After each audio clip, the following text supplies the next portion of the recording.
fiction, science fiction, horror, fantasy, crime, LGBT, thriller. You have now entered the House of Mystery with your hosts, Eric Shapiro, David North Martino, John Copenhaver, and Al Warren. Heard on KCAA 106.5 FM Los Angeles, 102.3 FM Riverside, and 105.0 AM Palm Springs. Welcome back into the House of Mystery, and of course I'm Al Warren. Who else would I be? And we've got Mr. David Martino. I am here, Al. How you doing? Yeah, karate and all. And everything. Of course, Mr. Joe Goldberg is back to thrill our audience. I'm thrilling. I'm a thrilling. You're a thriller from Manila. Yeah. Okay, today we got. Sexy. Well, don't get me all going here. We won't be able to do the show to get into this. So we've got a great guest, another one this week. So we're really covering this area. So Mr. Simon Gervais, thank you for being here. Oh, you bet, Al. Thanks for inviting me. Always happy to speak with you guys. So, Simon, now you've had an exciting career. It seems like you've been doing quite well, and you just keep on moving up. So, what's it like in the day of Simon nowadays with all this stuff going on? Well, it's getting busy, that's for sure. Now that I'm writing 2 books a year, as you know, I'm writing my own series with Thomas and Mercer, and I'm now writing the Blackbriar series for the Robert Ludlum Estates through Putnam's. So that keeps me pretty busy. I have 2 kids, 2 teenagers, really, 14 and 16. My wife owns a business. She's an endodontist. So it keeps us really busy. I travel a lot for my books. I try to visit pretty much every settings that I write about. So I just came back from St. John at the USVI because my 3rd Clayton White book, which is coming out in October, called The Last Guardian, the initial chapters will be set out in St. John, U.S. Virgin Island. So I just went there. So this is what happened for me usually during year round. I'm going to do 3 to 4 research trip, which I kind of combine with a family vacation at the same time. And then I write my 2 books a year. So it's keeping me pretty busy. And as you know, maybe if you guys have teenagers, you know that keeps you busy too. Yeah. No, if you follow Simon on social media, you saw him with lots of fish and blue water and blue sky. It was lovely to see how much fun you were having in that climate there. Yeah, Simon. it was really cool. I've always enjoyed fishing, and I wanted my kids to experience offshore fishing. So we chartered a private fishing boat to go out, maybe about 10, 15 miles offshore. And this is where you catch the mais and the tunas. And I think my son, maybe that's a picture you saw, but he caught a 3.5-foot barracuda. That, of course, we put back in the water because this size is too big to eat. It could be dangerous for you. But it was a fabulous experience. And you know how it is. Sometimes you don't catch anything for hours, but within 10 minutes, we had our lines in the water. My wife caught a mahi, and then we waited a little bit. And the captain was pretty good. He saw a flight of birds, and we followed it for maybe 30, 35 minutes, and then we hit a flock of tunas. So the 4 of us, my wife and 2 kids, were fish on at the same time, pulling our fish in the boat, and we managed to bring them all in. So it was a really cool experience. Really yeah, cool. Fun family memories. Yeah, absolutely. You know, I was going to say that that's a research trip and you're fishing. Well, kind of. This is a family activity.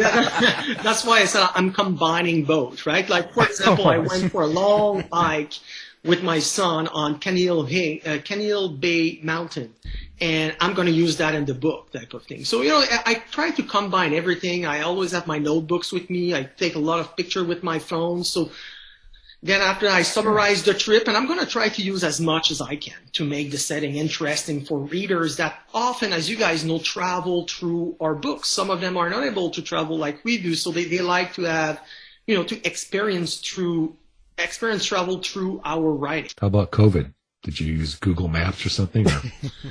I mean, for real. I mean, he couldn't go, so. Right, absolutely. I do use Google Map for places that I can't visit. I'm going to research extensively on the internet, but I try to stay away from that as much as I can just because I'm a master procrastinator, and sometimes I'm going to lose hours on a simple search. So if I can stay away and actually go in person, I'm going to do that. But of course, when COVID hit, like everybody else, I couldn't travel. I'm just wondering how you organize your research.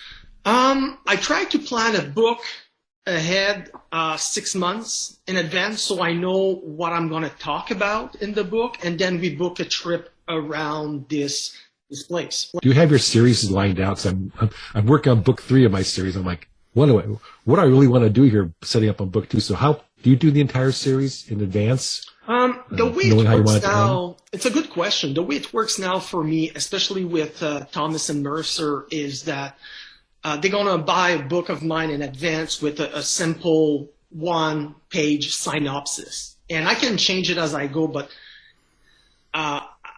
let's say I planned the book I'm writing now a year ago or maybe 10 months ago when I finished writing the last Sentinel. So I knew where I wanted to go, where I wanted to bring the characters.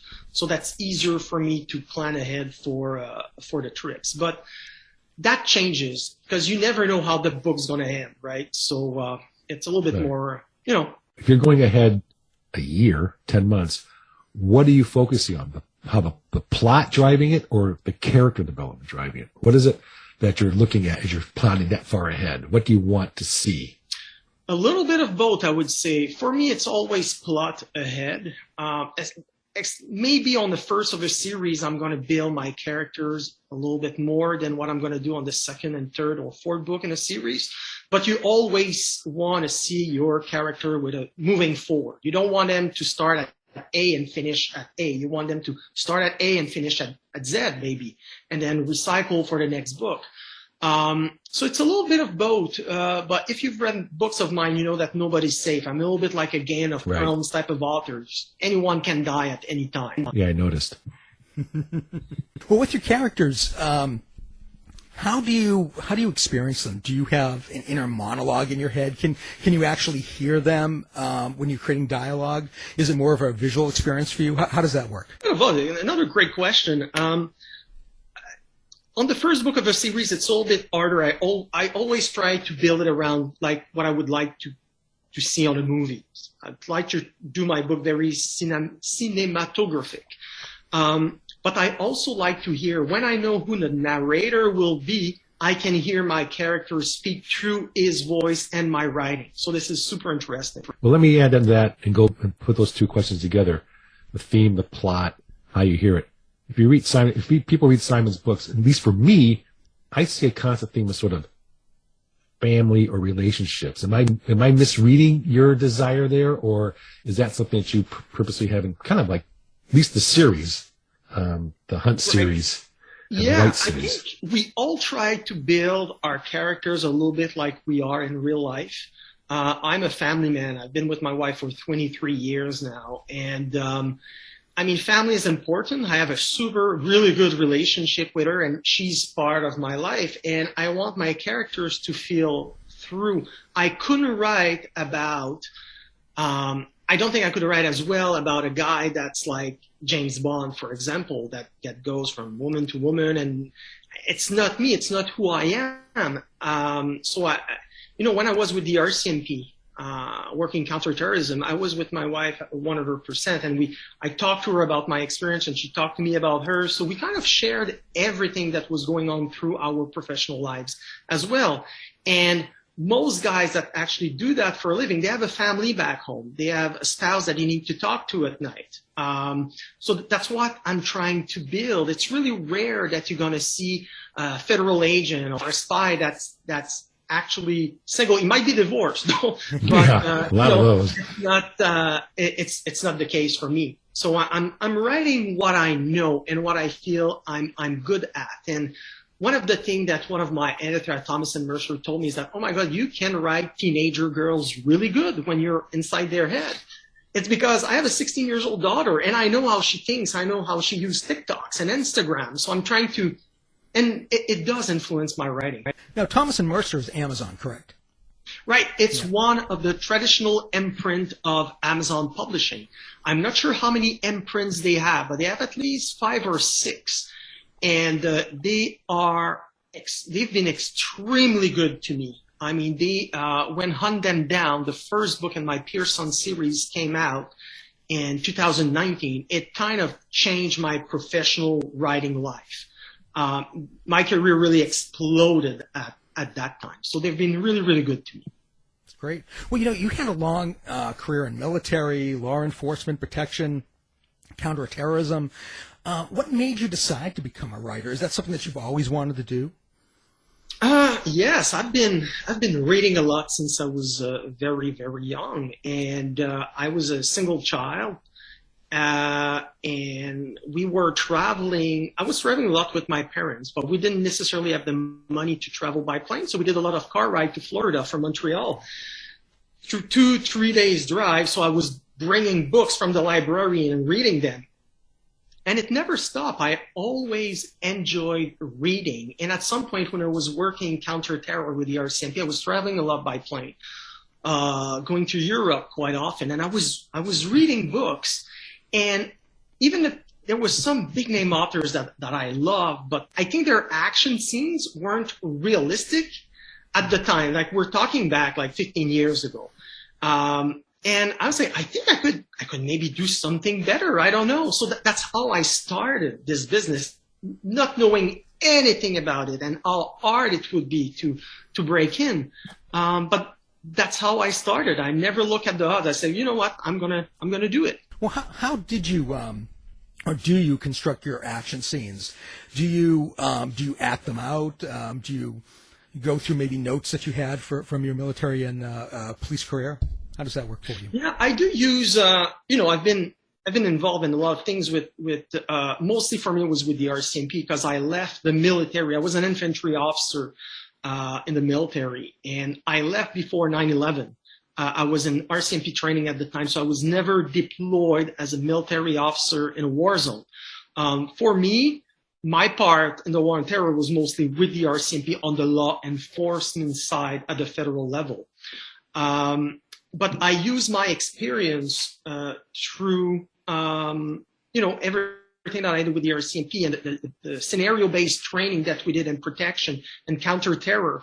I use that to try to make it, to write realistic fight scenes or action scenes. And they come quite easy for me compared to maybe romantic or something like that I would write in a novel. Action scenes for me are kind of easier a little bit to do than other stuff. So I want to ask you a question with that and the previous question from David. You read a lot. As you're writing, are you reading in genre or are you reading out of genre? I've had enough thriller. I want to read crawdads. I want to read something outside the genre to broaden my mind or maybe think down the future something else I want to write. What do you read now? I only read thrillers in my genre right now just because I have a lot of friends that are writing and we kind of, I would say we support each other. I mean, I have, it would be hard for me to read outside because I have to blur books that are super high. I'm going to read, my friend's Don Bentley's. I'm going to read all Mark Cameron's, Tom Clancy's, his own books, R.S. Scottish series. I'm going to read Don Bentley. I'm going to read Joshua Hood's book because he's part of the Ludlum estate with me. I'm going to read Brian Freeman's book because he's writing the Jason Bourne books. Yes. And it's important for me to know those two series because we kind of collaborate on the same level. I'm going to read Jack Carr's, Mark Graney's, and I'm forgetting a lot of other guys that every time they have a book out, I'm going to buy it and read it because it kind of inspires me at the same time. I like to see how they're doing their dialogue, the plot twist that they do. So of course there would be a lot of other things that I would like to read, but right now I just don't have the time. It's a question of survival for me. With 2 books a year and the travel with the family, it's pretty much everything I can read. Well, how did you get involved with the Robert Ludlum estate and the world of Jason Bourne? I know you're not writing the Bourne character, but I'm just curious how that all came about. Yeah, the editor for the Ludlum estate now is Tom Colgan at Putnam's, which is an imprint of Penguin Random House. And Tom and I have known each other through friends of mine, friend of ours like Mark Cameron, Joshua Hood, Mark Graney, Don Bentley. And we always talk during conference, which is BoucherCon or Thriller Fest. And I know we always wanted to collaborate on something, or me submitting a new series to him. But I've been so blessed with Thomas and Mercer, with my sales there, that I'm like, I'm happy where I am right now. Like, so it didn't work out for many years. And at some point I was done writing a Thomas and Mercer book, because my books, I usually write them in 2.5 to 3 months. It's very intense, but this is the time frame that I have. And when I asked my editor at Thomas and Mercer if they would be willing to publish more books per year, they kind of told me no. This is the space that we have right now for the type of thriller, because Thomas and Mercer and APOD is very business oriented. And for them, with the numbers and the data that they had, they thought that it would be best for me to push one book a year. And I was completely fine with that. And I understand that decision. So I said, you know what, I have another 6 months. What am I going to do? So I sent an email to Tom Colgan saying, hey, Tom, this is Simon. Listen, I just finished my last book with Thomas and Mercer. I know your stable is full. You have Josh Wood, you have Brand Freeman, you have Mark Cameron. Everybody, Don Bentley, you're writing your books, your Robert Ludlum and Tom Clancy book. But at some point, if something comes available, keep me in mind. Within an hour, reply and say, oh my God, Simon, I cannot believe that you just sent me this email, because literally 24 hours ago, I got an email. I cannot talk to you about it just yet. There's a lot of legwork I need to do, but I was thinking about you. And at the end of his email, he said, P.S., this is not bullshit. My head's blown that you contacted me right at this time. So took a few months, and then he sent me an email and said, you probably heard it by now through the grapevines, but the Ludlum estate want to start a new series focusing on Blackbriar, and I think you would be the perfect fit for it. And I said, absolutely. For me, it's a kind of a dream come true, because like many authors, Robert Ludlum was an inspiration for me.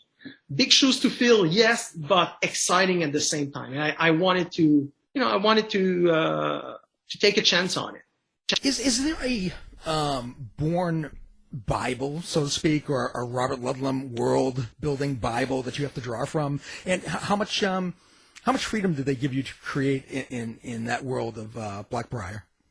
So there's two things. The first part of your question, is there a Ludlum Bible? Maybe there was in the past, but since Brand Freeman took over, he reshaped the entire Bourne universe. Jason Bourne is younger and everything. Since he took it over, he kind of reshaped it to the actual what's happening in the real world right now, which I think was brilliant, because now we can operate in today's world without having to read the 14 or 15 books prior to it. As for how much liberty I have, I think I'm the luckiest between the three guys, because I'm writing Blackbriar, which I did not create it, because if you look at the last Matt Damon movie, Jason Bourne, they talk about Blackbriar. And I think in the second movie, they talk about it as well, but now I revamp it. And when you'll read the book, you'll see how I managed to bring it to today. But I created all new characters, so I didn't have any type of stuff that I needed to remember, which was fantastic. Well, for the listeners, what is Blackbriar? Well, Blackbriar, before I took it over, was where NOAA was working. It was kind of supposed to replace the Treadstone operation. Okay. But now what they do, Treadstone is for assassin, Blackbriar is for counterintelligence, and counter-espionage now. So they're more reacting to stuff, trying to stop foreign states from stealing Americans' intelligence secret type of thing. So they're not necessarily assassins, they are investigators. My two main characters, Donovan Wade and Hélène Joubert. Hélène Joubert is a former FBI investigator, a special agent, and Donovan Wade is a CIA case officer. So they have a mixed background. So I think it's very interesting. They're not all gung-ho. Of course, there's a lot of action in the book, but it's not like Josh Treadstone's series, which is almost purely action. It's kind of a balance, I would say, between the Jason Bourne series and Josh Treadstone. Interesting. What with Blackbird Genesis? What's the premise of that novel? The premise of that novel really it starts with the assassination of a Treadstone agent in Prague. But the thing is, he's not supposed to be there, and nobody knows why he's there. So Blackbriar came in and sent these two agents in Prague to investigate everything, and they realized that there's misinformation about what's going on in the world and the media. So it's about a lot about fake news and who's controlling it behind. And of course, there's a lot of actions as well, but it's an international thriller because this is what I love to write. You guys know I love to travel, so I'm going to go pretty much everywhere. And I love these international thriller. And I think that the Ludlum Estate was looking for that type of book. Let me ask you a question on, you like to travel, get your scenery, people can live through your writing on that. How about the internal agency stuff or the bureau stuff? How do you get your information on the U.S. intelligence services? Do you have contacts, friends? Just read? What's the basis of the CIA, FBI stuff? Well, the FBI, for me, I do have a lot of people that I know that are still with the FBI because as an RCMP officer, I worked a lot with the DA and the FBI on many investigations. CIA, a little bit less, but I do have friends that are working with CSIS, which is the kind of equivalent in Canada, but mostly more like MI5 than CIA. But, they're really in on a few things that are not classified.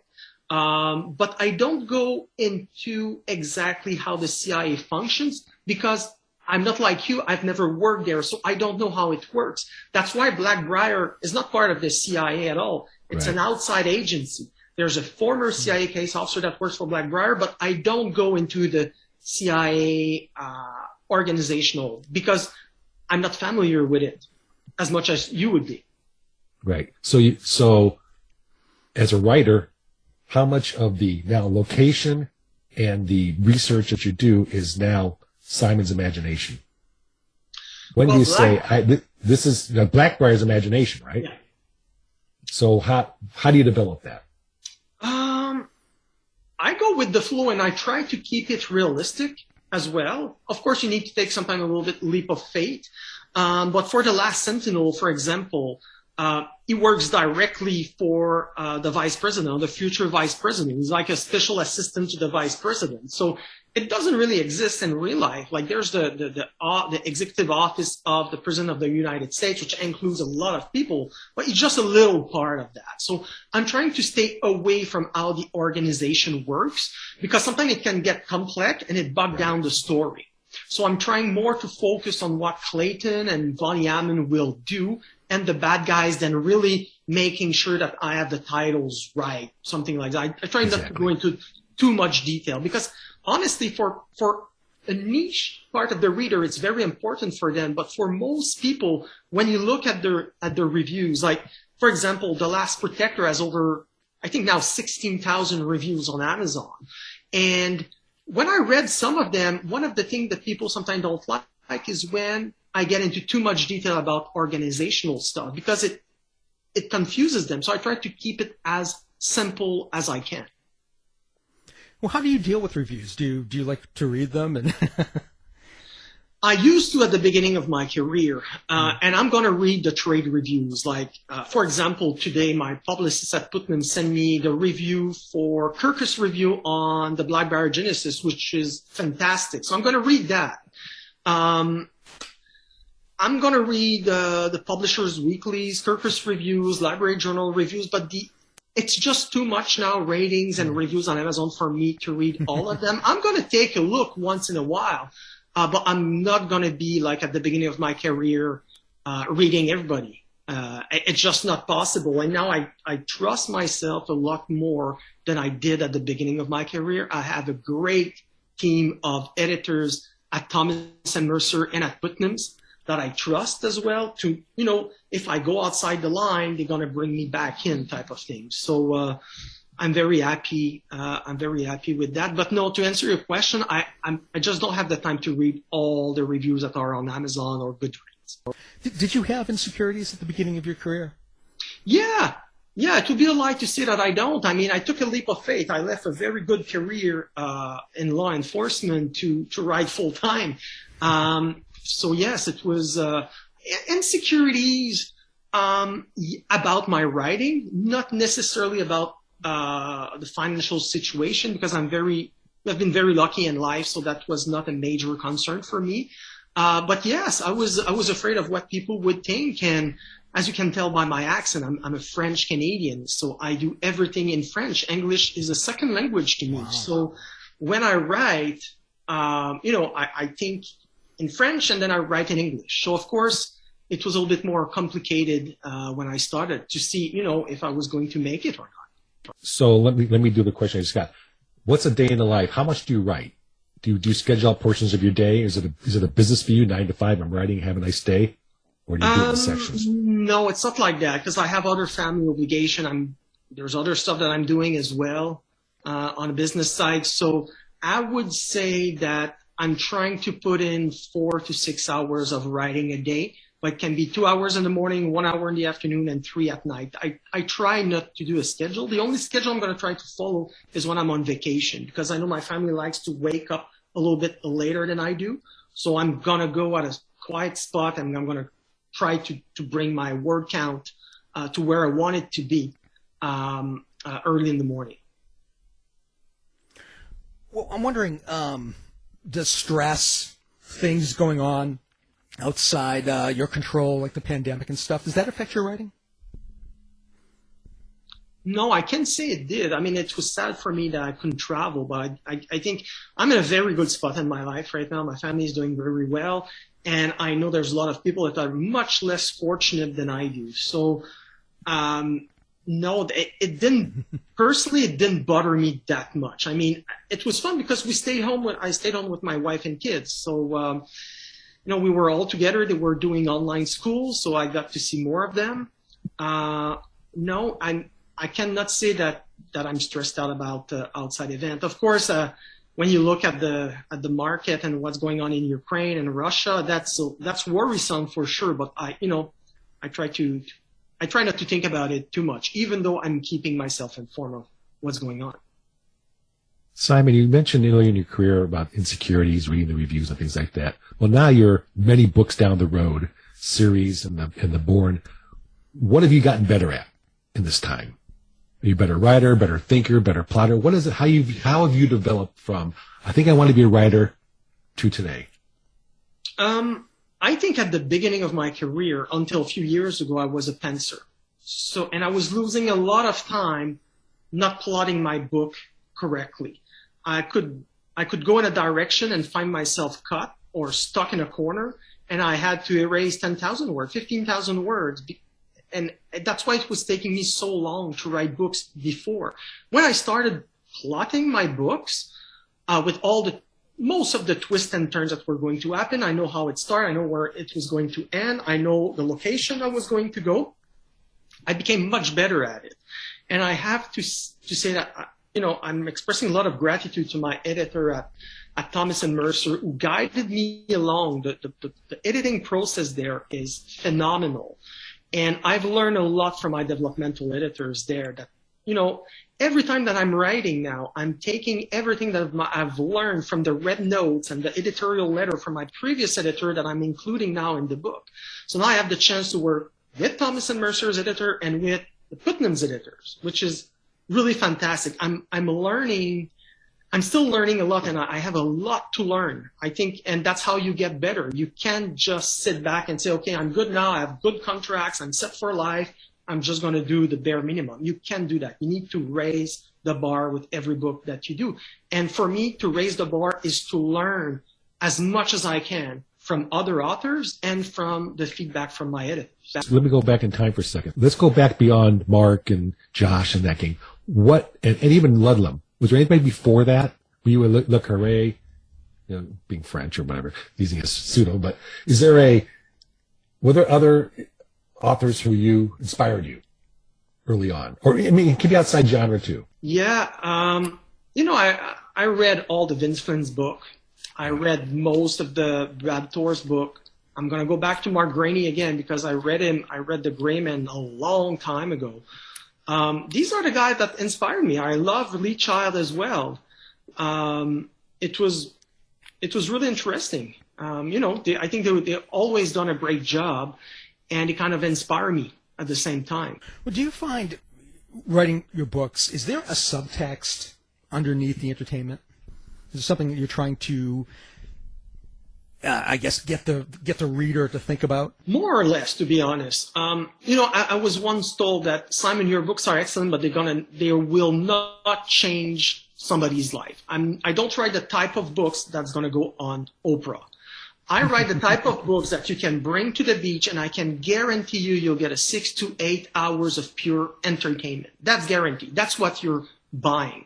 But I don't write the type of book that a year ago from now I'm going to say, oh my God, Simon had me discover this about myself. So no, there's not really a subtext. It's like, it's entertainment. I'm providing content to entertain people, but it's not going to change their life. And I'm honest about it myself, or where I am in the pyramid or in the publishing world. I'm filling a spot, and this is where I am right now, and I'm happy in that spot. Well, so how do you balance the subtext and the family thing I asked about earlier and the action parts of it? Like Josh used to say, if you get stuck, kill somebody. So how do you make sure you have enough of the action mixed with enough of the stuff that makes people keep reading about the character development and things like that?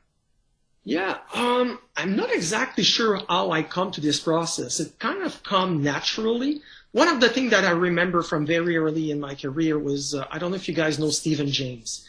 He's a phenomenal author, and one of his books that he wrote about writing is called Story from Structure, or oh my God, I don't remember. I've read it so many times. I'm sorry, I'm missing it. But Stephen James wrote it. And he said, when you want to keep something interesting for the reader and you don't know exactly what you're going to do, ask yourself this question: what could go wrong? So in any type of situation where your character make something go wrong, even if they're driving to the grocery store, make something go wrong and build from that. And I think that's kind of how I do it when I'm somewhat stuck. Well, if someone's never heard of you, Simon, and I can't believe that. But what? Yeah, I know. It's crazy. But what one book would you suggest that they read to find out, what type of a writer you are? I would say The Last Protector, the first book in my Clayton White series. It's one of the best books I've written because this is Clayton White. We found him, and he's a former para-rescue officer, combat rescue officer in the Air Force, and he's now with the U.S. Secret Service. And most of my time with the RCMP, which was spent in a unit that was like the United States Secret Service. I was part of the protective detail of foreign aides of state visiting Canada and the Prime Minister details.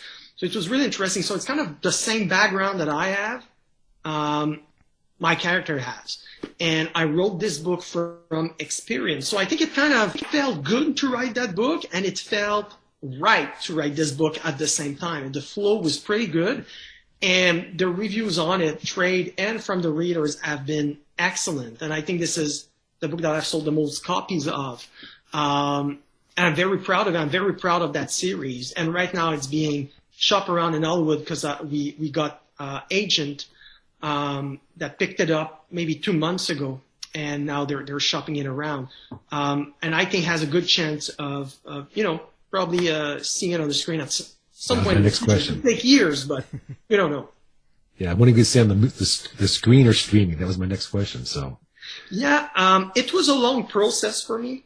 Some people, find agents right away for a book. For me, it was much harder to find book-to-film agents than a literary agent or a publisher, which I was very lucky. It was quite easy for me. But the book-to-film agents, because your literary agent won't shop producers and actors for you. You really need people that are in the entertainment industry in Hollywood, and hopefully part of the 3, 4, 5 big agency that there is there. And so my agent pitched agents book to film agents in Hollywood, and we got two actually very, very good now that are with the APA that are shopping the book around, and they picked The Last Protector in the Clayton White series because they felt that it was my series that, people would love, especially when you look right now in Hollywood and you see, the Terminal List that had tremendous success. I think it was 1.6 billion minutes viewed with that series from Jack Carr and Mark Groening's The Gray Man that performed extremely well. Lee Child performed really well with Jack Reacher. There's a demand for the type of content that I'm doing right now. For years it was YA. It was only thing that could sell. But right now, it's getting back to the type of thriller that I'm doing, and I don't know for how long that's going to last. Maybe it's going to be a few years, few months. Maybe it's going to be a decade. I don't know. But in Hollywood, one thing that I've learned is that you need to be very patient, because if you think that the publishing industry works at a glacial pace, it's the same thing in Hollywood. Well, it seems like there's been a real resurgence in spy and military fiction. Do you know why that is? Do you have any thoughts on that? Well, no, honestly, I don't know why. I mean, it's a cycle. I think people get tired at some point of only getting spy military thrillers, and sometimes they get tired about the about young adult and fantasy and sci-fi. So there's a cycle, and people watch what they're going to watch. And when there's a trend, the trend's going to last for a few years. It's important as a writer, though. I'm not going to start writing young adult or sci-fi to follow a trend. I do what I love and what I know, and I'm going to wait for my time. When the cycle's going to come back to the type of thing I want, I'm going to throw my hat and let's hope that somebody's going to pick it up. All right, you bring up young adult. That makes my mind think of your teenage kids. Makes me say to myself, do your kids read your book? And then they go, Dad, oh my God. Yeah, it's hard. My daughter read a couple. My son started The Last Protectors, but I can't say that they've read all of my books. I don't expect them to either. At the beginning of your career, it was funny because it was important for me that the family, friends, and I was sometimes, did you read my book? And I realized I put people uncomfortable because it's not everybody that's going to like the type of book that I write. It's action oriented or some violence, and I didn't want to put them in an uncomfortable position. So I stopped asking that question. I don't even talk much about it with my close friend and family. Well, do you, because I do this mistakenly, do you self-censor yourself as you're writing, saying, boy, I better not write that graphic sex scene because my kids are going to roll their eyes when they read this down the road, or my grandkids will read this. Do you self-censor as you're writing? I don't, not for them. I'm going to do it for my editors because I know what pass and what doesn't pass. You cannot write anything that you want. I'll take the Blackbird Genesis for example. There was something that I thought was very, very funny, but it was a little bit disgusting. And when Tom read it, he said, I'm not even going to send that to the Little Mistake. It's not going to pass muster. This paragraph, I don't want to see it. So it was easy. It was just like a side joke, but he said, nah. That's not going to fit the reader. So, but now, that's lesson learned for me. I know that I cannot write that in Blackbriar 2, for example. And I've learned the same thing with my Thompson Mercer editor. There's few things that they say that they don't want or that they're uncomfortable about it. So I'm not going to do it. But I don't do it for my kids or grandkids because I don't do sexual graphics. There might be a little bit of romantic stuff, but it's going to last a line or two type of thing. I don't go into the details. I did a few torture scenes in my Pearson books. Yes, you did. But I didn't get any bad feedback about, as long as it's not too many, too often, I think it's going to go. Do you worry about political correctness when you're writing? All the time. All the time. If you know, you won't be able to tell what type of politics that I have in my book because I want to stay away from that because I don't want to piss off 50% of my readership. It's not just going to happen anyway. I'm kind of a swing voters anyway. In Canada, we don't have the same problem as sometimes you have in the United States. So I don't understand everything that there is to understand in American politics. So I stay away from it, and I don't like to talk about it. And I don't think it would be fair for my reader to get my opinion on something that I'm not 100% informed about. Yeah, I do the same thing. I stay away from it. Yeah, me too. No ethnicity, no politics, no nothing. Yeah, exactly. Well, with your series books, are they standalone? Are they self-contained? Do you need to read them in order to understand them, or can a reader just jump in and then work their way back? I think they will. A lot of people actually just jump in on book 2, on book 3, and they buy the rest of the series. But personally, I think it would be better if you read them in order, because the character building and everything, you don't want, as I said, some of my main character will die in another book, so you don't want to read about somebody that you know is going to die later on, type of thing. Yeah. But I think you could pick them up and you read them as standalone. A lot of people are actually doing that. You know, I was interested with your military law enforcement agency type background.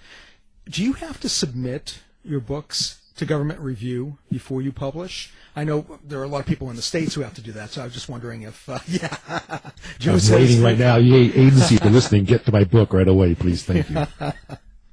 No, I did for the first 2 in my Mike Walton series. When I just get out of the RCMP, I had to, but I don't anymore. And I usually don't discuss tactics that we use. And even if I wanted to, the tactics that we use when I was in are probably not the one that they will use nowadays, because there's been a lot of happenings, especially about ambush on a protector, on a protectee, these type of things. It wouldn't be exactly what I learned like 15, 20 years ago. Do you worry about getting equipment wrong by accident? You know, things like firearms. I know there's a big contingent of readers who, if you put a safety on a Glock, they'll come after you. Yeah. I do, and I usually, you know what, I'm so happy. So far, I didn't do any mistake until this week. Somebody sent me an email, and I'm like, oh my God, I cannot believe I made it's a newbie mistake. I'm not going to talk about exactly what it is. Up. Find it, you find it. But I messed up, and I don't understand how I did it. I think 95% of the reader will not realize what it is. But some of them do, and I know I'm gonna live with it. They will be corrected in future edition. On the ebook, nobody's gonna see it because it's getting corrected. But you know, it's at 3 places in the book, and I'm like, I cannot understand how I made that stupid mistake. But you know what? It happens, and you know, what can I say? I need to move forward, and I'm not gonna overthink it. I'm just disappointed in myself that I let this one through. I think we all do it, and I think when, you know, and correct me if I'm wrong, but I think sometimes you get into this like fugue state or something when you're writing, and all of a sudden, you know, you're seeing it maybe like a movie, and someone gets like hit with, gets shot with a shotgun, and they go flying through a plate glass window. And which wouldn't happen because of physics in real life, but it happens and it makes it exciting in the films. Yeah. And then all of a sudden, you know, you realize later on when you kind of wake up from your writing session, it's almost like being in a dream, that you go, oh, wait a minute, this doesn't happen in real life, and my readers are going to not be happy with this. Yeah, absolutely. Imagination. Yeah, that's why you always need to self-fit it a little bit what you did the day before to make sure that doesn't happen. But even when I do this, I miss this one, and I understand the technicality and, you know, how it happened after the fact only.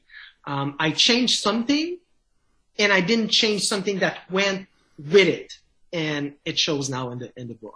So you got your books. The books are done. You got 2. You have Blackbriar coming out, right? So what is your method of marketing, talking to people, getting out? Do you like to go to bookstores? Do you like to go to book signings? Like to go to conventions? Like to interact with people online? What makes you tick with meeting the readers? Well, I'm lucky because with Thomas and Mercer, they have a fantastic marketing and publicity team that, you know, they're going to send somebody at Trailer Fest Voucher come to do a couple of videos with me with my books. They do book trailers, and they're going to send emails. I don't know what they do, but I mean, it works. It works really, really well. And of course, during the pandemic, I couldn't travel, but I usually try to go to VoucherCon and Trailer Fest, and it's not really to market. It's really just to see my friends and keep the the network going. You know, at some point you become close friend with a few guys, and it's fun to have a few beers with them, meals or two, these type of thing. As for my Ludlum book, I'm brand new with Random House and Putnam, so I'm not exactly sure what they will do for it. What I do know that I read on Publisher Weekly is that they're doing a 150,000 first print run in hardcover for the Blackbird Genesis. So I know it's going to be a very big book, because if they're printing that many books, I think they will push it very, very hard. But what will they do exactly? I don't know. Well, I'm wondering, you know, when you're writing these books, and you've written many, do you have any? Have you found, I should say, any motifs, recurrent themes throughout your work? And if so, do you think it's consciously put in, or do you think it's just like an unconscious thing that happens as you're writing? No, I consciously put in, because I'm going to read the news, especially international news, so I know what's going on, and I'm going to try to incorporate these things in my books all the time, for sure. Okay, so we're running out of time now. So Simon, how do people find you? Do you have a website? Do you do social media? Where do they find Simon? You can go to simongervaisbooks.com. I'm also on Twitter at Gervais Books. I'm on Instagram. I'm on Facebook. And if you guys follow me, you'll see I try to respond to everybody that writes to me. I'm really enjoying interacting with my fans. So, you know, don't hesitate. Shoot me an email. If you're coming to Trailer Fest or BoucherCon, just come and say hi. Always like to talk about the industry and books and to other writers. Fantastic. We'll have that up on our website as well, so people can find you and that. Well, we really appreciate coming on the show. Our guest has been Simon Gervais. Thanks for being here. Thanks for having us, guys. It was a true pleasure to talk to you, and I hope to see you in Minneapolis at BoucherCon if you guys are there. Thanks, Simon. Okay, thank you. You've been listening to the House of Mystery radio show. To find out more about our guests, hosts, or shows, go to www.houseofmystery.com. Show's over for now. Was it as good for you as it was for me? Well, good night. This has been a production of Something Weird Media. I'll be back.